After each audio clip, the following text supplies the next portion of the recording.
છે, એક જૂનામાં જૂનો બ્રિજની અંદર ગણતરી થાય છે વડોદરાની અંદર. હવે આ બ્રિજની હાલત એટલી ખરાબ થઈ ગઈ, નીચે પોપડા નીકળ્યા ત્યાં લગીને ધ્યાન નથી આપતા. બાજુમાં નવો બ્રિજ બનાવ્યો ત્યારે તમે ધ્યાન કેમ ના આપ્યું? અને અત્યારે એને રિપેરિંગમાં બી એવું છે કે જે મજૂરોના સહારે છે, નથી કોઈ કોન્ટ્રાક્ટર, નથી કોઈ કોર્પોરેશનનો અધિકારી રિપેરિંગ ત્યાં સ્થળ પર. પેલા રામ ભરોસે કામ કરી રહ્યા છે, મજૂરોના સહારે બ્રિજ બનવાનો છે, બ્રિજનું રિપેરિંગ થઈ રહ્યું છે. એની પર કોઈ ટેકનિકલ માણસ તો મેકો, નહીં તો આ પૈસા પાણીમાં જ જવાનો છે. પાછું પ્લાસ્ટર કરશે, ઉખડવાનું જ છે.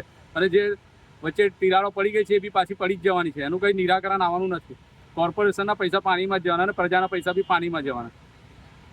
નીચે વિશ્વાસની નદી વહી રહી છે. હવે નદીમાં મગરો, આપણે વિશ્વાસની મગરો માટે પ્રખ્યાત છે. હવે આમાં એકાદ મજૂર પડી ગયો, કેમ કે કોઈ સેફટી નથી નીચે જાળી લગાવી, નથી બેલ્ટ આપ્યા, રામ ભરોસે જ કામ કર્યા, કાઠીના સહારે કામ. એકાદ કાઠી તૂટ્યું અને એકાદ બંબુ નીચે તૂટીને પડ્યું તો જવાબદારી કોણ લેવાનું છે? કોન્ટ્રાક્ટર લેવાનું છે. કોન્ટ્રાક્ટર તો હાજર રહેતો નથી, તો ભાઈ આવવાનું કોણ? કોર્પોરેશન તો આ સદ્ધર કરવાનું જ છે કે કોન્ટ્રાક્ટરને માથે ઠોકશે. એટલે બાય ચાઇની રમાશે અને કોઈનો જીવ જતો રહેશે.